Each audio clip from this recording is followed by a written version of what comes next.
Ilang opisyal ng barangay sa Saragosa, Nueva Ecija nananawagan sa DPWH at ICI na inspeksyonin ang flood control projects sa lugar. Ang detalye sa report.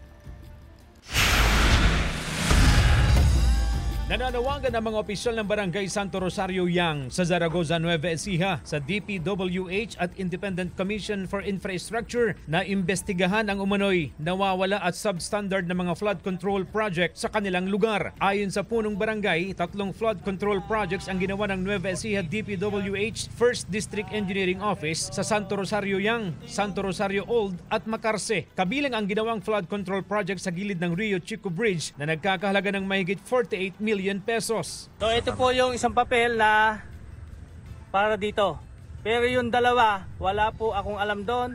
Wala tayong pinirmahan doon. Meron daw proyektong dalawa pa. Ayon sa lokal na pamahalaan ng Zaragoza, Nueva Ecija, existing naman ang mga nasabing proyekto. Nagbibigay rin umano ng accomplishment report ang DPWH sa munisipyo patungkol sa kalagayan ng mga proyekto.